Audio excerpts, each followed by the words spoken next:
दंगल TV के चर्चित धारावाहिक इश्क जुनूनी में अब प्यार, टकराव और आत्मसम्मान की एक बेहद रोमांचक लड़ाई शुरू हो चुकी है।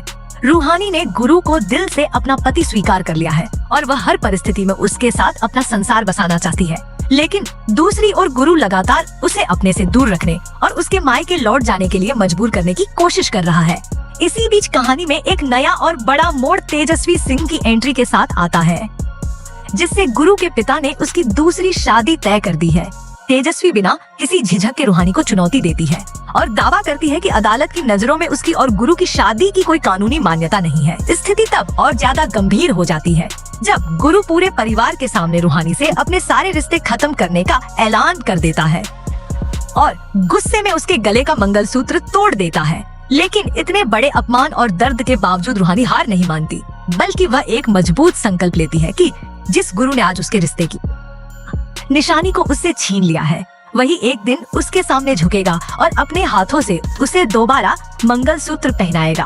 अब यह कहानी केवल एक साधारण प्रेम कहानी बनकर नहीं रह गई है, बल्कि यह रूहानी के अटूट विश्वास, उसके आत्मसम्मान और अपने अधिकार को वापस पाने के जुनूनी संघर्ष की कहानी बन चुकी है। कहानी का सबसे बड़ा रहस्य यह है कि गुरु वास्तव में रूहानी से नफरत नहीं करता।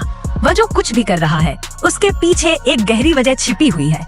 दरअसल वह जानबूझकर उससे दूरी बना रहा है ताकि उसे अपने ही परिवार की खतरनाक साजिशों से सुरक्षित रख सके।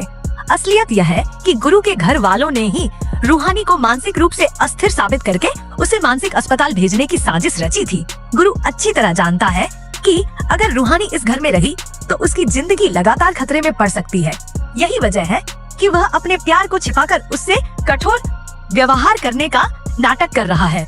वहीं दूसरी तरफ तेजस्वी कोई साधारण लड़की नहीं है, वह बेहद अभिमानी और जिद्दी स्वभाव की है। उसने गुरु को अपने प्यार के लिए नहीं, बल्कि अपनी जिद पूरी करने और रूहानी को हराने के उद्देश्य से चुना है।